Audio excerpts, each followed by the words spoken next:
Bueno, mis amados hermanos, ¿cuántos están con un corazón dispuesto para recibir la palabra del Señor?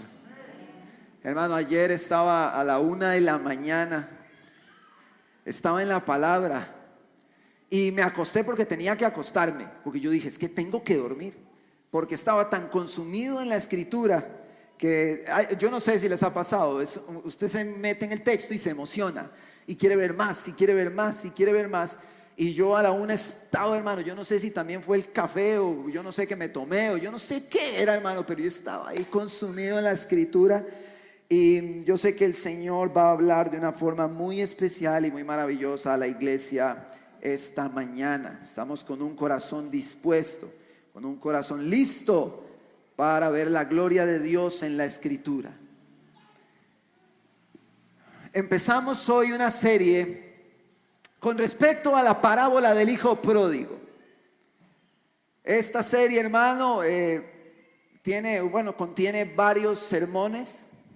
Le pido a Dios que me ayude y le pido a Dios que se revele Jesucristo en ella a nuestros corazones en cada sermón y que podamos crecer en el conocimiento de Jesús a través de esta historia.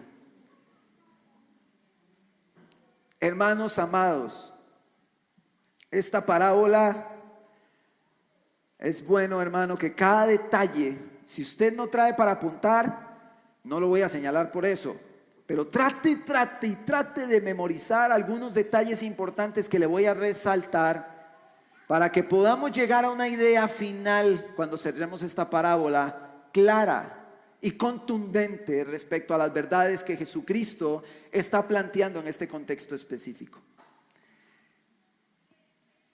¿Qué le parece, hermanos, si antes de leer el texto en esta mañana, y lo hacemos un poquito diferente, oramos primero? Ponemos todo en manos del Señor a fin de que desde el momento en el que empecemos a leer el texto, el Señor vaya hablando a nuestros corazones de una forma especial. Padre, esta mañana, Señor, estamos dispuestos a recibir, Señor, la porción, el alimento que tú tienes para nosotros. Señor, tu palabra nos hace crecer, tu palabra es útil, nos exhorta, nos redarguye, nos corrige, nos instruye en toda justicia, a fin de preparar, Señor, a todos los que somos hombres de Dios para toda buena obra, según dice tu palabra, por medio del apóstol Pablo a Timoteo. Señor, ayúdanos, llénanos de humildad para recibir tu consejo. Quita, Señor, todo orgullo, toda altivez, todo lo que pueda ser, Señor, algo que interrumpa, Señor, la bendición que trae tu consejo. Ayúdame, Señor, en la exposición. Ayúdame en la predicación, Señor. Yo no puedo hacer esto sin ti, Señor. Es necesario que tú seas exaltado y que yo mengüe en esta hora, Señor. Que tu consejo quebrante nuestros corazones, Señor, y que la iglesia pueda salir de este lugar reconociendo cuán grande eres, cuán misericordioso eres, cuán grande es tu amor y cuán poderosa tu justicia. Ayúdanos, Señor, disponemos con gratitud del corazón. En el nombre de Cristo Jesús damos gracias, amén y amén. ¿Qué le parece si va conmigo, hermano amado, a Lucas capítulo 15? Si usted tomó el tiempo para adelantarse con esta parábola, se dio cuenta de que es una parábola que solamente se encuentra en el Evangelio de Lucas. Si usted quiso ahí buscar e irse adelantando un poquito, preste muchísima atención esta mañana, hermano. Cada uno de los elementos que se mencionarán en los diferentes sermones, hermano amados, son contundentes e importantes. El sermón del día de hoy se titula El amigo de los pecadores. El amigo de los pecadores. Y vamos a Lucas capítulo 15 en el versículo 11. También dijo el Señor, hablando, nuestro Señor Jesucristo: un hombre tenía 2 hijos, y el menor de ellos dijo a su padre: Padre, dame la parte de los bienes que me corresponde. y les repartió los bienes. No muchos días después, juntándolo todo, el hijo menor se fue lejos a una provincia apartada y allí desperdició sus bienes viviendo perdidamente. Y cuando todo lo hubo malgastado, vino una gran hambre en aquella provincia y comenzó a faltarle. Y se arrimó a uno de los ciudadanos de aquella tierra, el cual le envió a su hacienda para que apacentase cerdos. Y deseaba llenar su vientre de las algarrobas que comían los cerdos, pero nadie le daba. Y volviendo en sí, dijo: ¿cuántos jornaleros en casa de mi padre tienen abundancia de pan? Y yo aquí perezco de hambre. Me levantaré e iré a mi padre y le diré: Padre, he pecado contra el cielo y contra ti.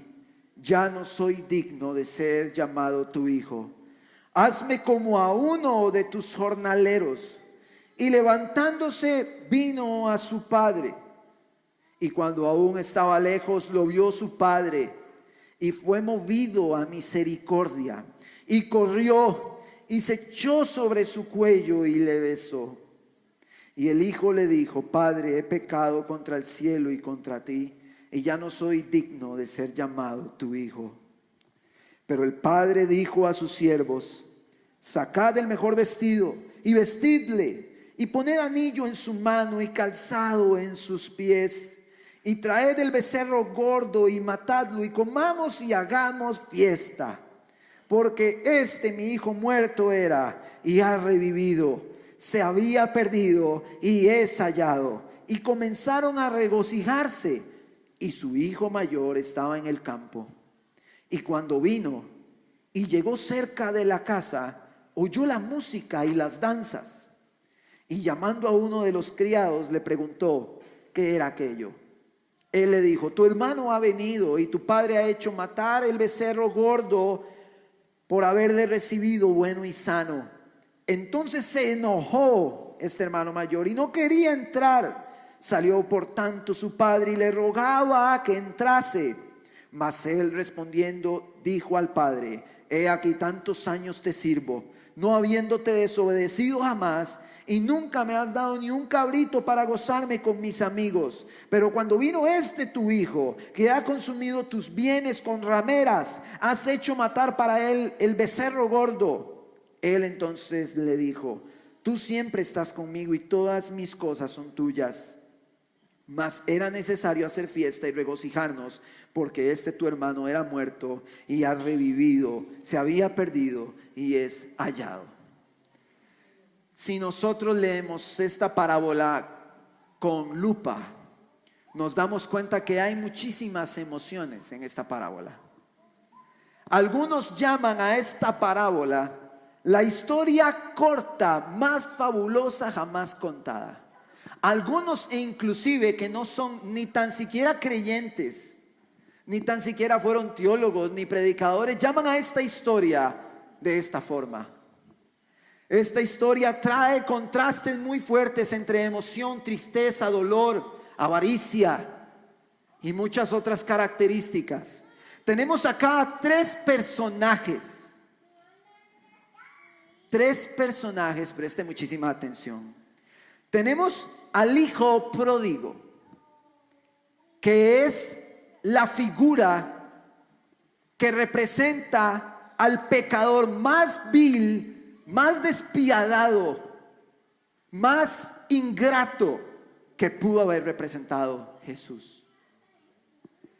En el contexto histórico, el hijo pródigo es la figura más denigrante que Jesús pudo haber tomado para representar a los pecadores. Es una figura completamente aborrecible en ese contexto histórico.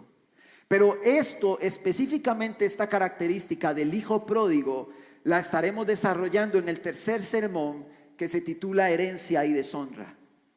Trabajaremos esta figura y veremos por qué era tan vil, tan ingrato, tan despiadado este hijo pródigo, tan malvado. en este contexto. Tenemos al Padre que manifiesta su amor en esta parábola. Solamente que nosotros vemos el amor donde Él lo recibe, lo toma, lo abraza, pero el contexto cultural e histórico nos hace profundizar en el amor del Padre de una forma en la que superficialmente no lo logramos apreciar. Y eso justamente es lo que también estaremos evaluando. Tenemos al tercer elemento, el hijo mayor. El hijo que no tiene el espíritu del padre, que se enojó, que no se alegró, que se molestó y reclamó. Un hijo que mostró soberbia, que mostró altivez. Un hijo que se molestó al ver la manifestación de alegría que tenía el padre para con este vil y miserable pecador. Tres figuras elementales en medio de un contraste emocional entre la ley, que es la justicia propia o personal, y la gracia, que es la justicia a través de Jesucristo. Debemos de recordar algo. Yo no sé si ustedes recuerdan o no sé si estuvieron cuando les mencioné que entre series de predicaciones íbamos a estar predicando las parábolas. En la primer parábola, la parábola del sembrador, que de hecho fue la primera, justamente por lo que dice la palabra en Marcos capítulo 4 versículo 13, y no lo busque. Jesús les dijo: ¿no sabéis esta parábola? Hablando de la del sembrador. ¿Cómo pues entenderéis todas las parábolas? Era necesario que la primer parábola que nosotros estudiásemos fuese la del sembrador. 4 terrenos, un sembrador, una semilla. Y en los 4 terrenos, solo en un terreno hay fruto. Y el fruto que hay en ese terreno es un fruto que permanece, al cual Dios le da el crecimiento. ¿Recuerdan cuando vimos todo eso? Ese principio que acabo de mencionar deben mantenerlo latente en toda la parábola del hijo pródigo. Por eso es importante comprender la del sembrador, para venir a las demás parábolas y partir de esos principios para darnos cuenta de que solamente habían 4 terrenos, una semilla, una palabra de verdadera, un evangelio real, un sembrador que expone ese evangelio, y 3 terrenos en los que cae la semilla y no produjo ningún fruto, pero en una de ellas produjo un fruto, y el fruto que produjo, según Lucas 8:15, era un fruto que permanece. Mantengamos ese principio, que no se nos olvide. Algo que sucede con las parábolas, y esto lo repaso de la parábola del hijo pródigo. Las parábolas son metafóricas, hacen comparaciones, no son alegorías que toman figuras representativas o de ilusión para traer algo especial, como vemos en esta película Narnia, que es una alegoría de algunas verdades bíblicas, libro escrito por C.S. Lewis. Las parábolas no son así. Las parábolas toman un elemento y lo ponen a la par de otro elemento, una verdad espiritual, una verdad natural, para transmitir una realidad, un mensaje que Jesucristo trae para el pueblo y para nosotros hasta el día de hoy. Pero muchos interpretan las parábolas conforme a lo que ellos creen, y técnicamente terminan decidiendo ellos lo que la Biblia dice. Y esto pasa con muchísimos textos bíblicos. Hermano, usted sabía que la palabra del Señor dice esto y esto y esto, hermano, y lo dicen con gran seguridad, y en algunas veces la pegan, pero en algunas otras veces están perdidos en el contexto histórico y cultural de lo que la palabra del Señor está desarrollando en ese momento. Esto es consecuencia, hermano, de algo que se llama orgullo. El dar por entendido un texto que no hemos estudiado responsablemente es producto de orgullo que muestra que podemos ser sabios en nuestra propia opinión. No debemos ser sabios, debemos venir a la Escritura, tomar las herramientas, las claves contextuales del texto para nosotros identificar cuál es la enseñanza real que el Señor quiere mostrarnos. Y la parábola del hijo pródigo es una de las más mal interpretadas el día de hoy. El 90% de la iglesia considera que el hijo pródigo es un creyente que dio fruto, que vivió en la fe, que se fue al mundo, que está malgastando todo, que se perdió en el mundo, que está bailando en el mundo y que va a volver después a los pies del Padre. El 90% de la iglesia del día de hoy identifica e interpreta así la parábola del hijo pródigo.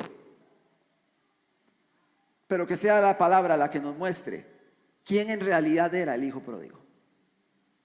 Porque no era esta figura. Si fuese esta figura, estaría contradiciendo los principios elementales de la parábola del sembrador. Porque la semilla que cayó en buena tierra dio un fruto que permaneció. Estaríamos contradiciendo una parábola con la otra. Y sabemos que la palabra de Dios no se contradice.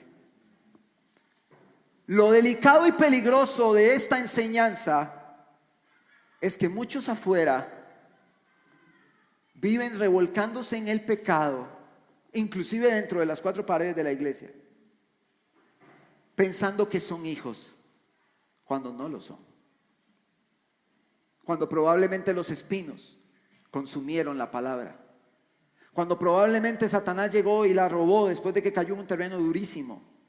O probablemente son terrenos como los pedregales. Se emocionaron de repente y luego se fueron. Partamos del hecho de que el hijo pródigo es una figura, un símbolo de todos los pecadores. El contexto de la parábola nos lo va a revelar. Poco a poco lo vamos a ir viendo. Como ustedes pudieron notar y yo mencioné al inicio, esta parábola es una parábola que solo se encuentra en el Evangelio de Lucas. ¿Por qué se encuentra solo en el Evangelio de Lucas? Vamos a empezar un poquito con el contexto del libro y un poquito del escritor del Evangelio de Lucas. Si vamos a Lucas capítulo 1, vaya conmigo a Lucas capítulo 1 para hacer un repaso sumamente breve acerca del contexto en el que se escribe este Evangelio. Lucas capítulo 1, versículo 1. Me dicen amén cuando lo tienen. Dice la palabra del Señor, dedicatoria a Teófilo. Puesto que ya muchos han tratado de poner en orden la historia de las cosas que entre nosotros han sido ciertísimas. Preste atención a lo que está diciendo acá Lucas. Muchos han tratado de acomodar la historia, es lo que le está diciendo. Versículo 2. Tal como nos lo enseñaron los que desde el principio lo vieron con sus ojos. Lucas no fue un testigo ocular de los acontecimientos de Jesús. Y fueron ministros de la palabra. Versículo 3. Me ha parecido a mí también, dice Lucas, después de haber investigado con diligencia. ¿Cómo investigó Lucas? Con diligencia. Todas las cosas desde su origen. Escríbelas por orden. Escribírtelas, por orden, oh excelentísimo Teófilo. Entonces el Lucas hizo una investigación diligente. Es que, vamos a ver, no hay una separación entre el trabajo diligente e intelectual y el Espíritu de Dios. El estar en la fe de nuestro Señor Jesucristo no es cometer suicidio intelectual. El Señor revela por medio de nuestro entendimiento. Y Lucas responsablemente, como historiador, como médico, investiga, él hace una investigación con diligencia para escribir por orden los acontecimientos. Rescate esto, hay un orden sistemático en la forma en la que Lucas desarrolla este evangelio. Un lenguaje distinto a los demás evangelios, por el tipo de persona que era Lucas. Versículo 4, con un objetivo específico: para que conozcas bien la verdad de las cosas en las cuales has sido instruido. El fin que tenía Lucas era tratar de rescatar los acontecimientos para que Teófilo pudiese ver el contexto completo de toda la fe de la cual le predicaban y en la cual estaba siendo instruido. No lo busque. En Hechos capítulo 1, en el primer tratado dice: oh Teófilo, hablé acerca de todas las cosas que Jesús comenzó a hacer y a enseñar. Hechos fue escrito también por Lucas. Y también se dedica a Teófilo. Y también es consecuencia de una investigación diligente y participación activa de Lucas, a diferencia del Evangelio. Porque Lucas caminó con el apóstol Pablo. No fue un testigo ocular, pero investigó diligente y detalladamente. Lucas era una persona culta e instruida. Era un historiador, era médico, que no solo investigó y escribió, sino que también acompañó al apóstol Pablo en diferentes momentos. Entre los años 60 al 75 después de Cristo se dirigen estas notas al excelentísimo, llama Lucas, al excelentísimo Teófilo. Teófilo fue un representante de los gentiles. Hermano, preste atención a todos estos detalles. Al cual se le enseñó acerca de la fe, y algunos hacen referencia a que se le llama excelentísimo, o que la dedicatoria decía excelentísimo Teófilo, como consecuencia de parte de la cultura literaria, haciendo referencia a que se le iba a pasar ese contenido a una audiencia muy amplia. Algunos aseguran que Teófilo era uno de los encargados de reproducir ese mensaje a muchas personas. Pero entonces llegamos a esta parábola en el capítulo 15. Esta parábola es consecuencia de una trilogía. Preste atención, vea el capítulo 15. Una trilogía. La primera es la oveja perdida. ¿Cuántos dicen amén? La oveja perdida. La parábola de la moneda perdida. Y luego la parábola del hijo pródigo. Estas tres son consecuencia de una acusación directa que los fariseos hacen contra el maestro. Una acusación directa. Entonces Jesús toma tres parábolas para desenmascarar su hipocresía y para humillarlos a ellos públicamente y avergonzarlos por la cantidad de maldad que había en su corazón tan duro. Y usted dirá de pronto, pero ¿cómo es que los humilló tanto? Cuando terminemos la parábola del hijo pródigo, usted entenderá dónde radica la humillación profunda para ellos. Yo no sé si usted tiene conocimiento, y si no tiene hoy, usted debe anotarlo o memorizárselo. Yo le pregunté a algunos hermanos y les dije, hermano, ¿usted sabe qué significa la palabra pródigo? O si no sabe, no importa, no hay problema. No nos sabemos todos los conceptos de la lengua española. Pero si no lo sabe, ¿qué se imagina usted por pródigo? Hágase usted la pregunta.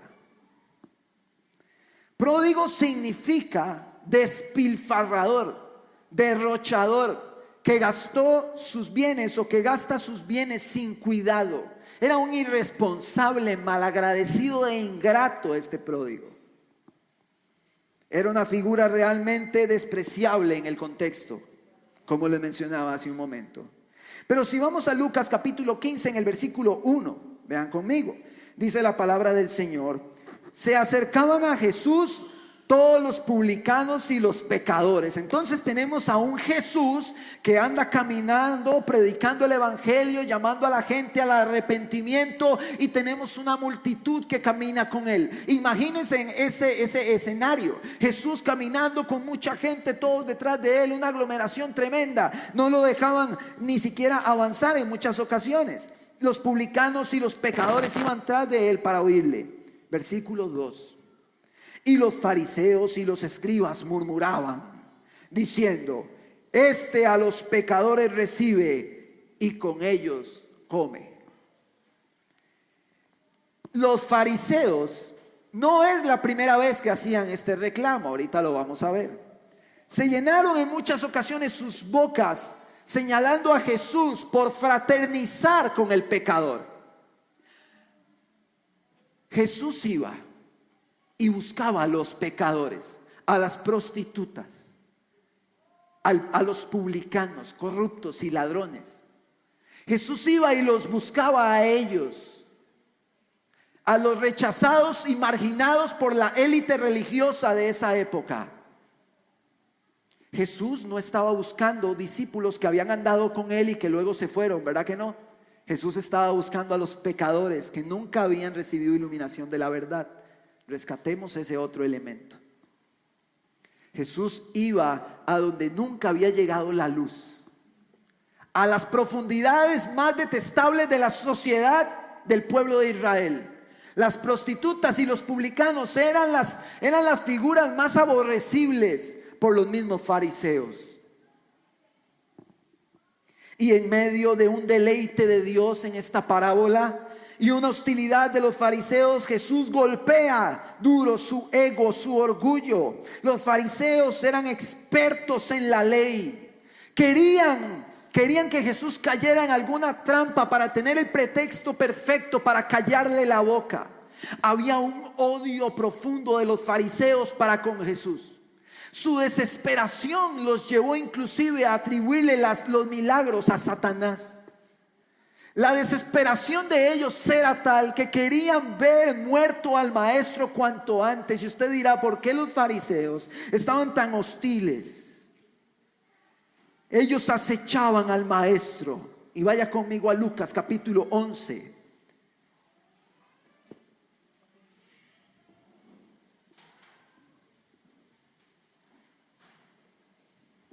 Para rescatar este principio en el texto. Versículo 52 del capítulo 11 de Lucas. Me dicen amén cuando lo tienen. Ay de vosotros, intérpretes de la ley, eran profesionales, porque habéis quitado la llave de la ciencia.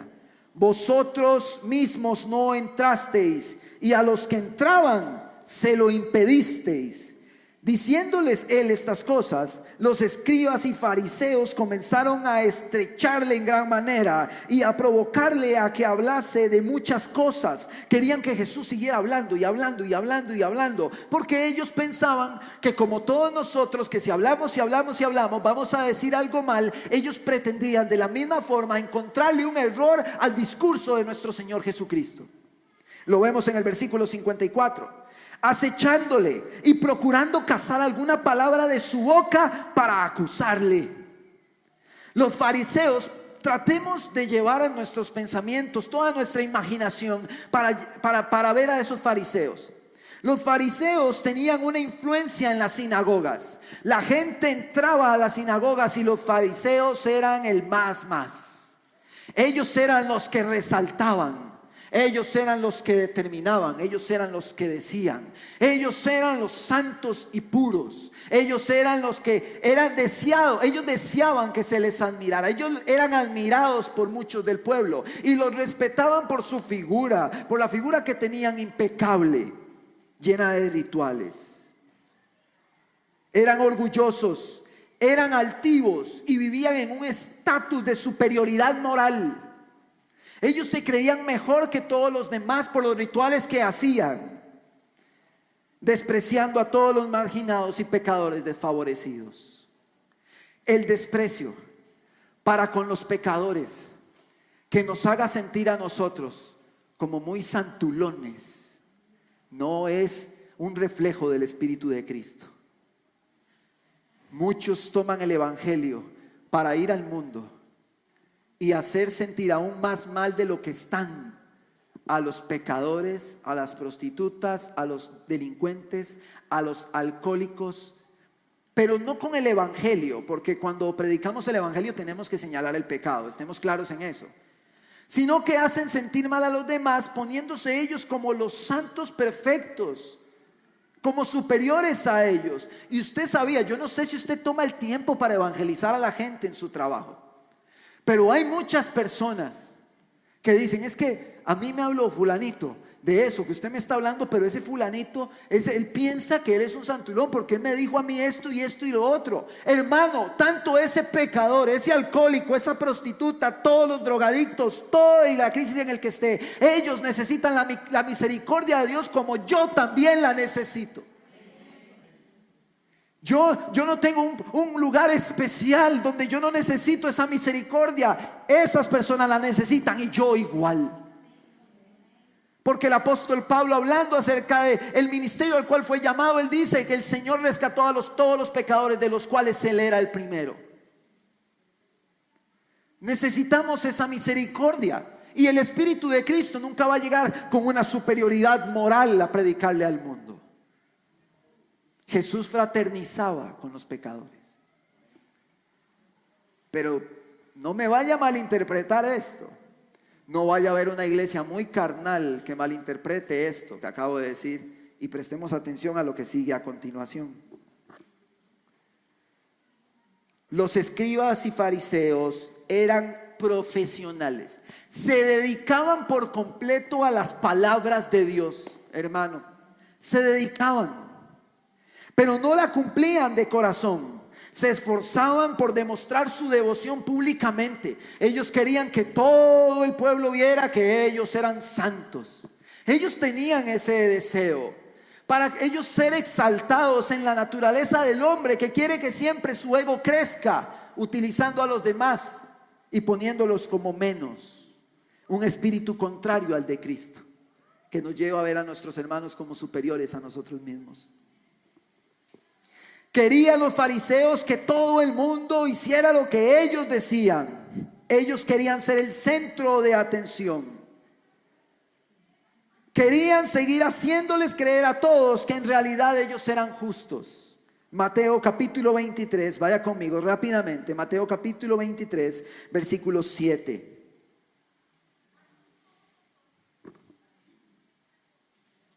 Perdón, versículo 27. Mateo capítulo 23, versículo 27. Amén. Ay de vosotros, escribas y fariseos, hipócritas. Hagamos una pausa ahí. Ellos eran los más. Hermano, ellos eran los más. Llegaban al templo y todo el mundo veía con diferencia, con respeto a los fariseos. Todo el mundo casi que les rendía a ellos culto por su estatus, por su posición, por ser los santos que Dios ha escogido. Y esa figura llena de ego, llena de egocentrismo, que altivos y orgullosos, a ellos llegó Jesús y les dijo: ustedes son unos hipócritas. ¿Cómo podían sentirse ellos después de que todos los respetan y los admiran, que llega uno y diga: usted es un hipócrita? Pero lo peor del caso para ellos no era eso. Lo peor del caso es que Jesús contradecía lo que ellos enseñaban. Jesús tenía un poder que ellos no tenían y tenía un comportamiento que ellos no tenían. Entonces ardían de molestia.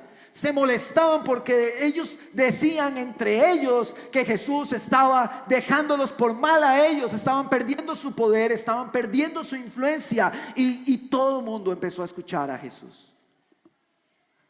El orgullo de ellos estaba siendo golpeado con las enseñanzas del maestro.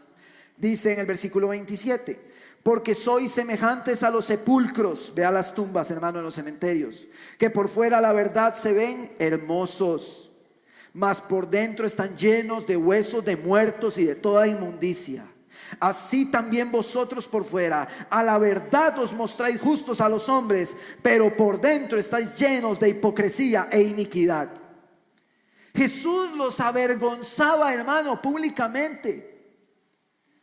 Ustedes son unos hipócritas, se ven muy bonitos por fuera, pero por dentro están llenos de pecado, de inmundicia. Siendo legalistas, ellos creían que sus méritos propios alcanzaban el favor de Dios. Conforme Jesús les predicaba, preste atención a esto, conforme Jesús les predicaba, más crecía la hostilidad de los fariseos. Jesús seguía predicando y ellos se enojaban más. Jesús seguía predicando y ellos se molestaban más. Conforme más crecía la predicación, ellos más se rebelaban contra el maestro. Jesús desvalorizaba los méritos propios con los que ellos se golpeaban el pecho. Jesús los desvalorizaba. Al contradecir sus enseñanzas, Jesús provocó que lo escucharan a él y no a ellos. Jesús estaba influenciando y ellos perdían influencia. Y esto lo podemos ver el día de hoy en muchos lugares donde Cristo no tiene la preeminencia. En todo lugar, en toda reunión de culto, en todo salón donde nos reunimos a exaltar a Dios, alguien tiene que tener la preeminencia. Porque si no la tiene Cristo, la tiene un hombre. Si no tiene Cristo la preeminencia, la tiene un hombre. Los fariseos tenían la preeminencia. Ellos eran los principales. Y cuando ellos dejaban de ser los principales y lo era Cristo, ellos se enojaban. Por eso hay muchos que no predican a Cristo, que predican lo que la gente quiere escuchar, porque en el tanto prediquen a Cristo, ellos menguan. Entre más hablemos de Jesús, más nosotros menguamos. Cristo en la preeminencia y yo menguo, yo me hago pequeño. Cuando nosotros predicamos a Jesús y exponemos sus características, le damos a Él la preeminencia y nos damos cuenta nosotros de lo miserables que somos y cuánto necesitamos su misericordia. Pero a algunos su ego no les permite esto. Ellos quieren tener el crédito. Yo soy tan carga, yo he hecho todo esto, yo he hecho aquí, yo he hecho allá, todo lo que yo implementé, todo lo que yo decidí. Hermano, esta obra es de Cristo. Y el Señor nos libre a nosotros de tal orgullo. Nos libre. Cada vez, hermano, yo he dicho esto en reiteradas ocasiones, pero lo digo para que quede grabado en el corazón de cada uno de ustedes. Como predicador, no me paro acá los domingos para que usted salga diciendo: qué bonito predica el pastor. Usted debe salir diciendo de acá: qué gran Dios tenemos. Yo no pretendo que usted ponga su mirada en mí, sino que la ponga en Cristo. Porque en todo este salón cualquiera puede fallar, pero Cristo no falla. Cualquiera en este lugar puede querer un mérito o un crédito, pero la Biblia dice que toda la gloria y toda la honra es para el Maestro, al que tiene la preeminencia. A los fariseos esto los hacía vomitar, porque era tal su dureza y su orgullo que ellos no estaban dispuestos a tomar a ese simple carpintero, a ese cualquiera que anda por ahí y decir: este es el Cristo, el Mesías. Inclusive hasta lo quisieron en algún momento apedrear, que ahorita les regalo la cita. Aún ellos en esta posición, siendo profesionales de la ley, ellos se conocían de la A a la Z la ley, se la conocían. Y Jesús les dice, no lo busquen, en Juan 8:47: el que es de Dios, las palabras de Dios oye. Por esto no las oís vosotros, porque no sois de Dios. Golpea todo el esfuerzo que ellos hacían. Ellos decían: pero yo llevo años estudiando esto, me lo sé de memoria, y este viene a decirme que yo no conozco al Dios del cual yo estoy estudiando aquí. Tenían a Dios mismo de frente. Jesucristo es Dios. Lo tenían en la cara y no lo identificaron por la maldad de su corazón.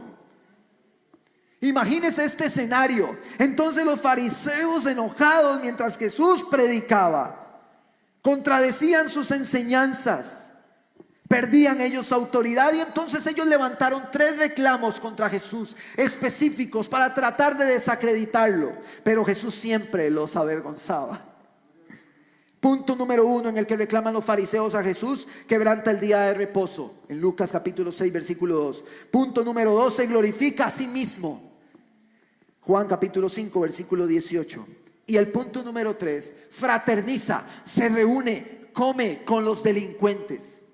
Este reclamo fue uno de los mayores reclamos que Jesús tuvo, porque Jesús invitó a creer en Él a todo el que quisiera, y así encontrar redención, incluyendo personas que el sistema de los fariseos había maltratado, los había dado por perdidos y convertido en marginados de por vida.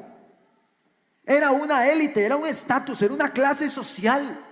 Ellos eran una clase social que se creían mejor que todos los demás. Este no es el espíritu de Cristo. Y Cristo nos muestra su misericordia armándose, como decimos nosotros, una cuadrilla de discípulos, todos iletrados,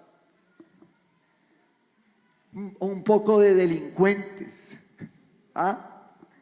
Toma a Mateo, un expublicano. Los publicanos eran judíos contratados por Roma para recaudar impuestos. Entonces ellos le decían: ok, Alejandro, Roma me dice que usted tiene que darme 10 denarios, pero yo le voy a cobrar 100 para yo dejarme alguito. Entonces la gente los odiaba porque tenían el respaldo de Roma y le robaban a la gente lo que ellos querían. Eran sumamente ricos. Pero a Jesús no le importaba el dinero. A Jesús no le importaba el dinero, ni la riqueza de un publicano. O si ustedes piensan que él fue a visitar al publicano para que el publicano le soltara billetito, ¿a que no? ¿Ah? Ese sería un espíritu contrario al de Cristo.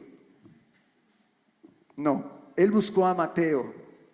Buscó a Simón el forajido y celote. Un grupo, vean, Simón era parte de un grupo de renegados que quería levantarse contra Roma. Eran unos asesinos, eran unos delincuentes rebeldes en medio de una sociedad que estaba corrompida por la maldad. Simón. Todos los discípulos de Jesús fueron expescadores, hombres con trabajos comunes. No eran eruditos religiosos como los fariseos. Pedro asimismo se consideraba indigno de estar en la presencia del Señor, según Lucas 5:8. María Magdalena tenía un pasado bastante vergonzoso que incluía la posesión de 7 espíritus malignos, Lucas 8, versículo 2. Y cito a John MacArthur que dice: el ministerio de Jesús se enfocaba adrede entre individuos generalmente considerados como chusma y gentuza. El Señor se hizo una cuadrilla de discípulos de un montón de delincuentes, fíjese, un montón de pecadores, porque era necesario que se mostrara su misericordia. Pero presten atención a esto. Más adelante, después de la historia del hijo pródigo en Lucas capítulo 19, vaya conmigo a Lucas capítulo 19, vemos la historia de un hombre chiquitito, sin agraviar.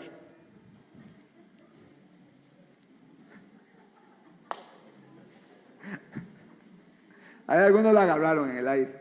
Está bien. Era un hombre pequeño, bajo de estatura. Un corrupto era. Eso sí, ya ahí sí no, ni vacilando. Un corrupto que reconoció haber aprovechado de su condición para estafar a la gente. En el versículo 8, él tenía una condición que le permitía estafar. Resulta que Zaqueo era parte del cuerpo de publicanos, pero no era cualquier publicano. Era el jefe de los publicanos, o sea, era el corrupto de corruptos. Y lo irónico de esta historia que vamos a leer es que Jesús se invitó él solo. Jesús le dijo: Zaqueo, prepárese porque voy para su casa. Lucas 19, versículo 1. Habiendo Jesús entrado en Jericó, iba pasando por la ciudad. Y sucedió que un varón llamado Zaqueo, que era el jefe de los publicanos y rico, procuraba ver quién era Jesús. ¿Qué hacía él? Procuraba ver quién era Jesús. ¿De acuerdo? Pero no podía a causa de la multitud, pues era pequeño de estatura. Y corriendo delante subió a un árbol sicómoro para verle, porque había de pasar por allí. Cuando Jesús llegó a aquel lugar, mirando hacia arriba lo vio y le dijo: Zaqueo, date prisa, desciende, porque hoy es necesario que yo pose en tu casa. Pero vea lo que dice el versículo 6. Entonces él descendió a prisa y le recibió con gozo. En la cultura, para un publicano hacer eso con una persona como Jesús era realmente vergonzoso. La cultura y el estatus del publicano no le permitía hacer eso a Zaqueo. Pero Zaqueo ya estaba siendo conmovido y su corazón estaba siendo preparado para encontrarse con Jesús. Qué lindo. Versículo 7. Al ver esto, todos murmuraban diciendo que había entrado a posar con un hombre pecador. Entonces Zaqueo, puesto en pie, dijo al Señor: he aquí, Señor, la mitad de mis bienes doy a los pobres, y si algo he defraudado a alguno, se lo devuelvo cuadruplicado. Evidentemente, al él ofrecer cuadruplicado lo que había abusado de los demás, refleja que el hombre le había sacado el jugo a la gente con el dinero. Jesús le dijo ante este reconocimiento de su pecado: hoy ha venido salvación a esta casa, por cuanto él también es hijo de Abraham. Porque el Hijo del Hombre vino a buscar y a salvar, ¿qué? Lo que se había perdido. ¿Acaso Jesús había andado antes con Zaqueo? No andaba antes con Zaqueo. Pero Jesús dice que vino a rescatar lo que se había perdido. Pero él nunca había andado con Jesús. Zaqueo nunca había estado con él. Y Jesús dice que viene a rescatar lo que se había perdido. Presta atención a esos detalles. Jesús no se reunía, Él no fraternizaba con los pecadores para disfrutar su pecado. Jesús no iba a visitar al vecino pecador para echarse los tragos y pegarse la fiesta con él. No era así. Por eso usted no vaya a malinterpretar el ser amigo de los pecadores. Jesús no alcahueteó su pecado, sino que siempre los llamó al arrepentimiento. Y según Hebreos capítulo 7 versículo 26, Jesús nunca participó de ningún pecado. Vaya conmigo rápidamente a Lucas capítulo 5. Vamos a ver qué pasó con este otro pecador. Estamos viendo algunos ejemplos de los pecadores que Jesús visitó. Y vamos rápido. Lucas capítulo 5 versículo 27. Tome este sermón como una introducción contextual histórica a lo que Jesús estaba mostrando en la parábola del hijo pródigo. Esta es una introducción. Dice en el versículo 27 de Lucas capítulo 5, se titula Llamamiento de Leví, que si lo vemos en Mateo capítulo 9 versículo 9 también es Mateo, que lo vamos a leer ahora al final. Después de estas cosas salió en el versículo 27 y vio a un publicano llamado Leví, otro publicano. O sea, Jesús iba tras los peorcitos. Jesús buscaba lo peor. Él escogía lo más detestable por la sociedad y lo más denigrante y lo más malo. Y entonces dice que salió Jesús y vio a un publicano llamado Leví sentado al banco de los tributos públicos y le dijo: sígueme. O sea, solo eso le dijo Jesús: sígueme. Y dejando todo se levantó y siguió. Ya, sígueme, ya. Y Leví le hizo gran banquete en su casa, lo invitó y comieron. Y había mucha compañía de publicanos y de otros que estaban a la mesa con ellos. Entonces en el versículo 30 dice: y los fariseos y los escribas murmuraban contra los discípulos diciendo: ¿por qué coméis y bebéis con publicanos y pecadores? Ellos nunca iban a considerar que había un espacio para la gracia. Ellos consideraban que debían seguir la ley, sus rituales, su vida moral hipócrita, y no podía jamás pensar que la misericordia de un Dios santo podía ser derramada sobre los pecadores. Según el contexto griego, cuando dice que estos murmuraban, se refiere a que apasionadamente y persistentemente difundían este secreto como chisme entre las multitudes. O sea, llegaban y le preguntaban a los discípulos: ¿por qué comen con los pecadores? ¿Por qué hacen eso? Y se iban por detrás y le decían: ese anda comiendo con los pecadores. Se sentaban a la mesa, la clase, la élite poderosa, y decían: ese anda comiendo con los pecadores, no ve dónde anda metido, esto y lo otro. Y empezaban a meter chisme persistentemente, apasionadamente. Ellos se esforzaron por entorpecer lo que Jesús hacía. Como una infección, como un cáncer, avanzaba entre el pueblo el rechazo para con Jesús.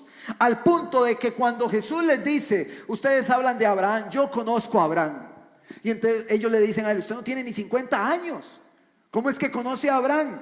Es que Abraham estuvo antes, pero yo estuve antes que Abraham. Cuando Jesús dice eso, todos agarraron las piedras y él tuvo que huir. Juan capítulo 8 versículo 59. ¿Cómo va a decir este que conoce a Abraham, a nuestro padre Abraham? ¿Cómo lo conoce? Y va a decir que es mayor que él. Ni siquiera le hablaron, agarraron las piedras y ya le iban a arriar. Y Jesús tuvo que salir, tuvo que huir. Imagínense el odio que tenían los fariseos. Estaban tan enojados con Jesús, ciegos, conociendo la ley, no veían a Dios. En Juan capítulo 6 versículo 66 dice: como consecuencia del reclamo de las palabras duras de Jesús, que muchos dejaron de seguirle, como una consecuencia directa de la operación de los fariseos, metiéndole cizaña a la gente. Dicen: no, es que él predica muy duro. Ellos inventaban cualquier cosa, estaban desesperados, querían desacreditar a Jesús, querían desacreditarlo. Versículo 31, ahí Lucas 5. Respondiendo Jesús les dijo: ¿a quién le respondió Jesús en este momento? ¿A quién le respondió Jesús? A los fariseos, vean lo que le dice Jesús a los fariseos. Presta atención a este texto, es muy importante. Versículo 31. Respondiendo Jesús les dijo: los que están sanos no tienen necesidad de médico, sino los enfermos. Y entonces dice en el 32: no he venido a llamar a justos, sino a pecadores al arrepentimiento. Cuando leemos esto a la carrera y de forma superficial, muchos, como consecuencia del orgullo, tienden a pensar que los que estamos en estas cuatro paredes somos los sanos, que no necesitamos arrepentimiento. ¿Cómo puede alguien pensar eso? No es eso lo que Jesús está diciendo. ¿A quién se lo está diciendo? A los hipócritas que querían matarlo, que Jesús les dice en Juan 8 que eran hijos del diablo. Y les dice: no, es que no he venido por los sanos, vengo por los enfermos. Jesús les responde a ellos de acuerdo a su orgullo. Ellos creían que eran sanos, creían que no necesitaban arrepentimiento. Eran duros de cerviz. Ellos creían que no necesitaban arrepentimiento. Entonces, hermanos, yo le quiero decir algo a usted. Jesús vino para aquellos que reconocen que necesitan arrepentimiento. Jesús les dice, Jesús lo que les está diciendo en el buen tico es: ustedes son sanos, se creen sanos, no vengo por ustedes, vengo por estos. Ustedes se creen que no necesitan arrepentimiento, no vengo por ustedes, vengo por los que sí lo necesitan. Duros eran los fariseos. Y no quiero que nunca usted piense que en este texto nosotros somos los que no necesitamos arrepentimiento, porque la vida cristiana es un arrepentimiento todos los días. Todos los días necesitamos arrepentirnos, porque somos un saco de problemas y defectos, independientemente de cómo usted le vea la cara a su hermano. Jesús les habló conforme a su orgullo, porque eran tercos. Entonces vamos a Lucas 15 y empezamos a ver la trilogía en respuesta a lo que estaba pasando en este momento, para ya ir cerrando el día de hoy este contexto de los fariseos.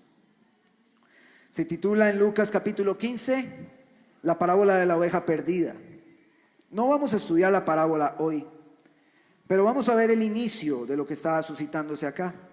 En el versículo 1 dice: se acercaban a Jesús todos los publicanos y pecadores para oírle. Ellos se acercaban.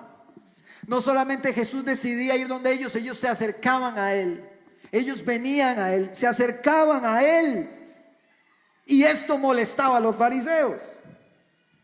Jesús les demostró a todos que Él podía perdonar pecados cuando sanó al paralítico.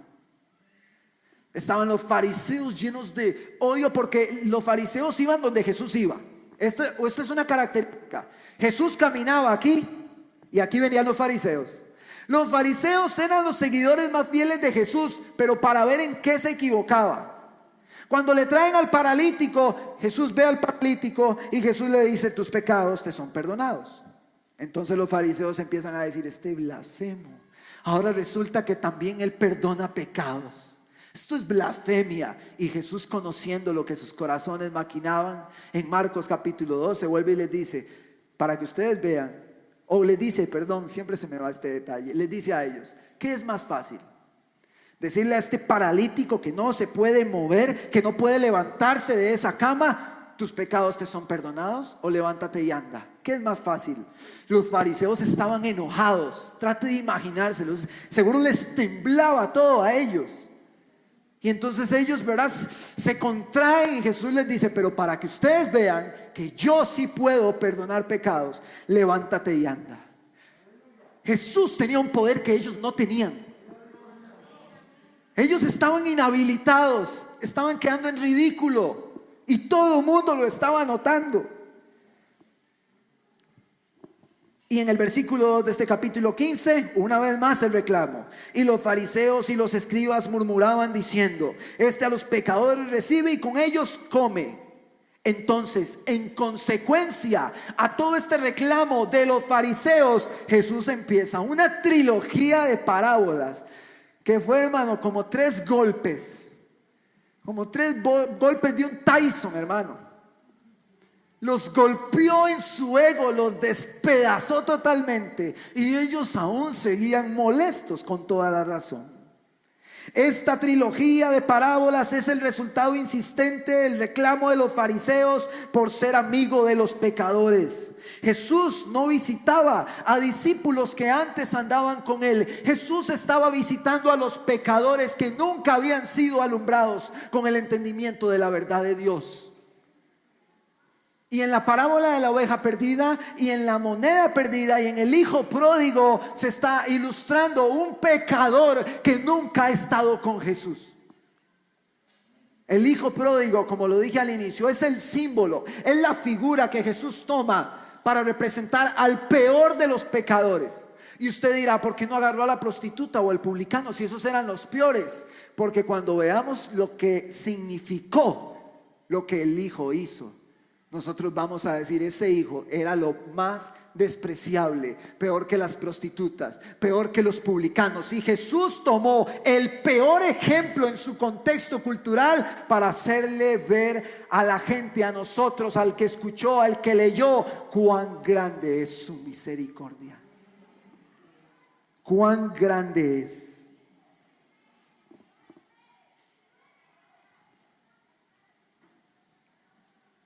En Mateo capítulo 9, si me ayuda mi hermano Dariel o Juanchito o el que guste.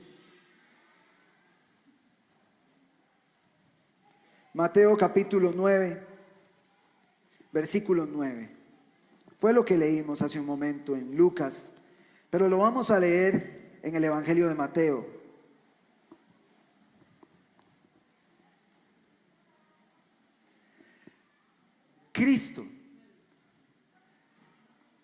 Cristo no iba tras una clase social. Cristo no iba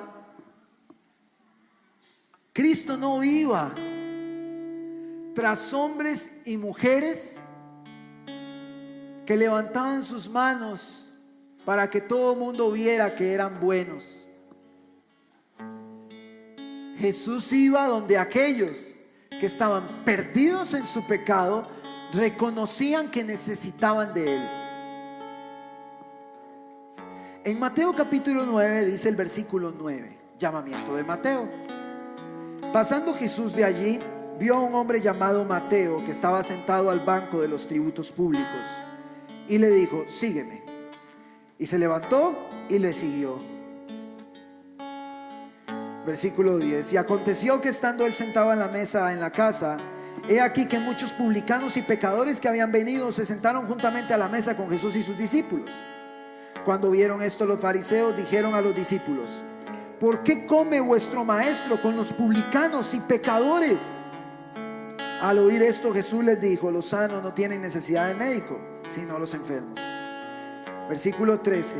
Id pues y aprended lo que significa misericordia quiero y no sacrificio, porque no he venido a llamar a justos, sino a pecadores al arrepentimiento. Hermano, Jesús no veía cómo se veía la persona por fuera.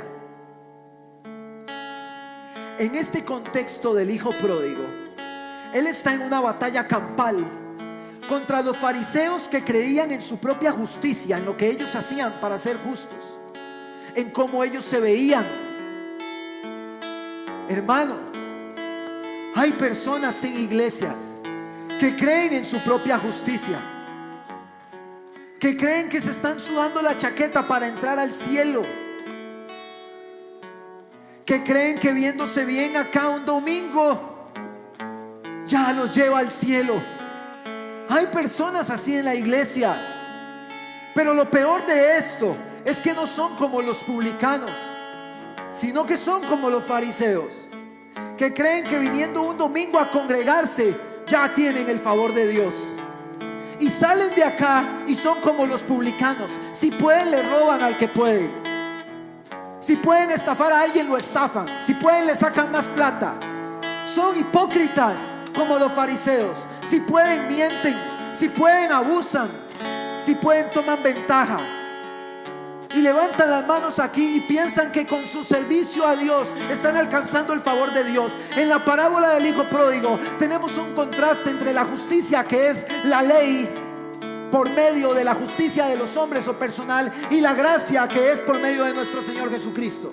Esta gracia nos hace vivir en constante arrepentimiento, viviendo un cristianismo real y genuino. Esta nos hace pensar que con nuestras obras nosotros entramos al cielo, y no es así. En esta batalla campal que Jesús se encuentra, Jesús está lidiando con esto. Y podemos decir, pero eso fue en el tiempo de los fariseos. No, hoy hay personas que se sientan en las congregaciones y que son como los fariseos.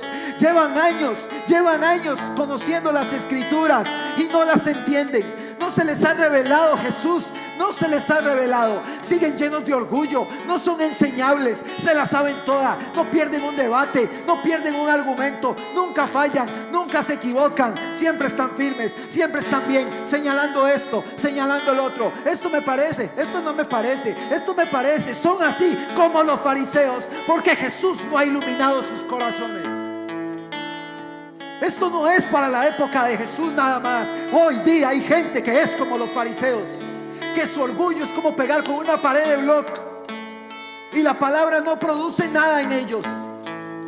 No se trata de que nosotros hagamos y cuánto sirvamos acá para llegar al cielo. Nosotros servimos como resultado de la gratitud por la gracia que Él ha derramado, no para ganar un pase al cielo.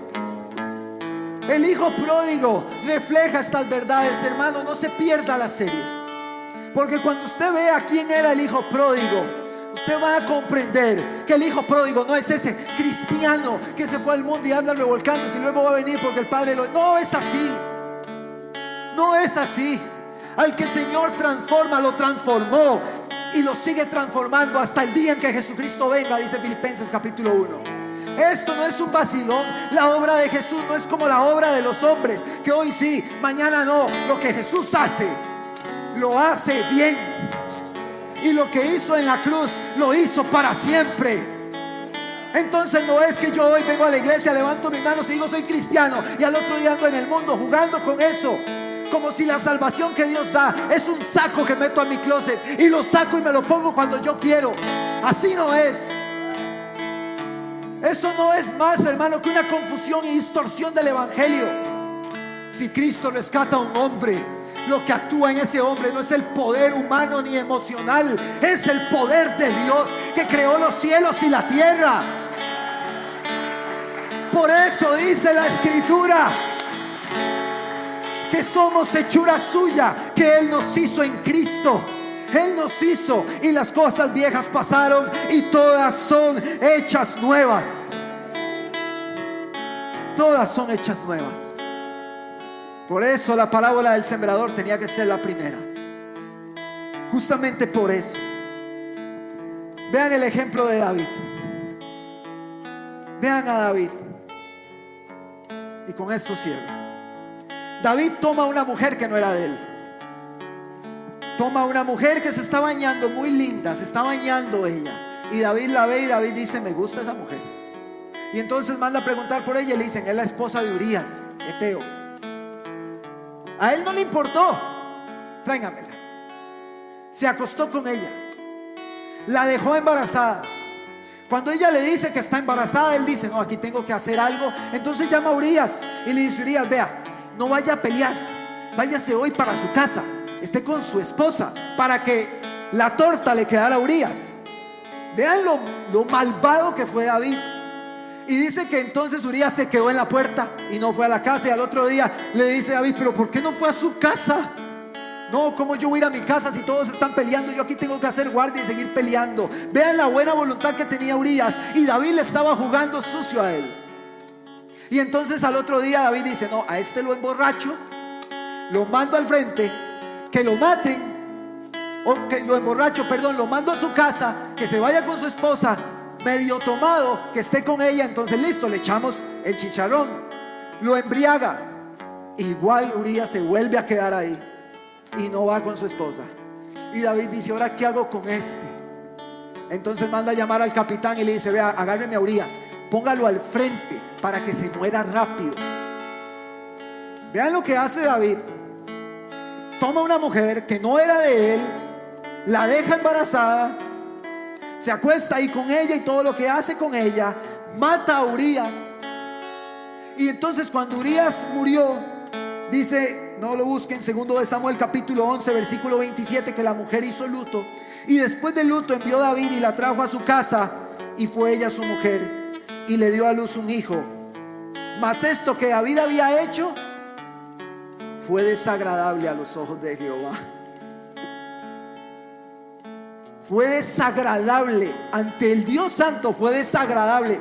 Vean el acto perverso que había hecho David. Pero Hechos capítulo 3 y versículo 22 dice que David tenía un corazón conforme al de Dios. ¿Por qué? Cuando Jesús iba donde el publicano, Jesús no veía cuánto se había robado.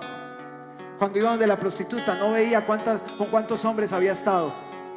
El corazón de David era conforme al de Dios, porque David se humilló como Dios quiere que un hombre se humille. Porque cuando un hombre se humilla, a él no le importa el tamaño del pecado, más grande es su misericordia. A él no le importa si el hombre pecó por años, mató, violó, asesinó, fue prostituta, se acostó con muchos hombres. Eso no le importa a Dios. Dios muestra su misericordia transformando la vida de hombres que se humillan sin importar el tamaño de su pecado. Por eso el corazón de David era conforme al de Dios, porque David se humilló como Dios quiere que un corazón se humille.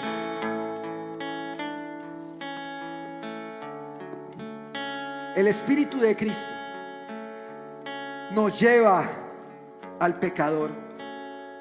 Sin importar su falta, la iglesia debe acercarse al pecador, no para vivir como él, no para hacer lo que él hace, pero sí para reflejarle la luz de Jesús, predicarle y llamarlo al arrepentimiento. Así como Jesús era amigo de los pecadores, la iglesia hoy no puede aislarse de los pecadores, debe fraternizar con ellos para llamarlos al arrepentimiento. No vaya a ser que usted crea que se va a contaminar o que algo se le va a pegar.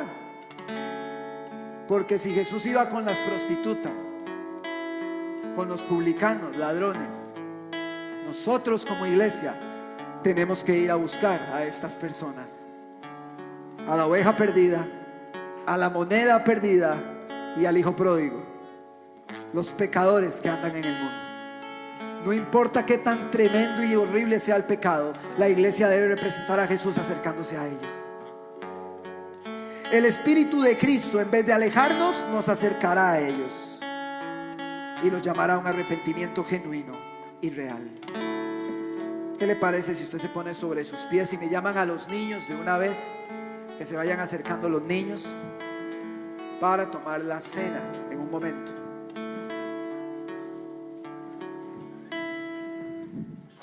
El día de hoy, mis amados hermanos, créame, si usted se está cocinando, imagínese cómo estoy yo. El día de hoy tuvimos una introducción acerca de la parábola. Ni siquiera tocamos los elementos esenciales de la parábola, pero era necesario comprender qué pasaba en este escenario. Hermanos, escúchenme.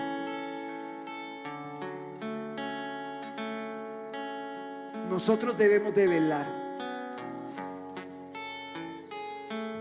El Espíritu mismo debe dar testimonio a nuestro espíritu de que somos creyentes.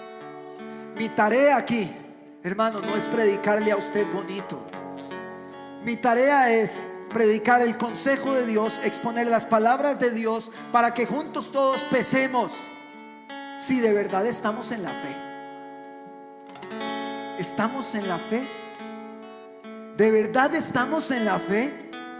No somos como los fariseos. Usted no sabe, hermano, el dolor en mi corazón de conocer personas cercanas a mí que andan en el mundo con el pecado, hermano, por todo lado, y ellos creen que son hijos por una distorsión del evangelio. Pensemos si nosotros estamos en la fe. Y así como Jesús era amigo de los pecadores, nosotros debemos fraternizar con ellos y resplandecer con la luz de Jesús. Amén. Demos gracias al Señor por la palabra, por el consejo de hoy, esta mañana, para tomar la cena del Señor. Padre, esta mañana, Señor, damos gracias a ti, Señor, por tu bondad, por tu amor, por tu gracia, por el favor inmerecido, Señor, por lo que tú haces en medio de nosotros, y porque a través de tu palabra crecemos en el conocimiento de tu Hijo Jesús. Gracias, Señor. Señor, si en algún momento, Señor, he pecado, yo quiero pedirte perdón. Yo quiero, Señor, que te acerques a mí, que tu misericordia sea siempre sobre mí. Como decía el salmista, Señor, en el Salmo 51, no mires el tamaño de mis rebeliones, reconozco mi maldad, límpiame como con hisopo, purifica mi corazón. Lávame cada vez más y más de mi maldad y ayúdame, Señor. Por favor, ayúdame a vivir perseverando en la fe, en el amor, en la gracia. Perdona mis pecados, Señor. Señor, tu palabra hoy nos mostró que no te importa cuán malo puede hacer el hombre si éste se humilla. Señor, permítenos vivir en humildad y creciendo en ti. Ayúdanos. Pedimos perdón por nuestras faltas y te pedimos que por favor fortalezca siempre nuestra fe. Damos gracias a ti, Señor, por tu consejo, Señor, y que esta introducción a esta parábola, a esta trilogía, Señor, cale en nuestros corazones y podamos ver nosotros cuán grande es la necesidad que tenemos de ti todos los días. Cuán grande es el amor del Padre, que al pecador, que al que está muerto en sus delitos y pecados, lo adopta como un hijo. Gracias te damos por ello, Señor. Gracias. Gracias.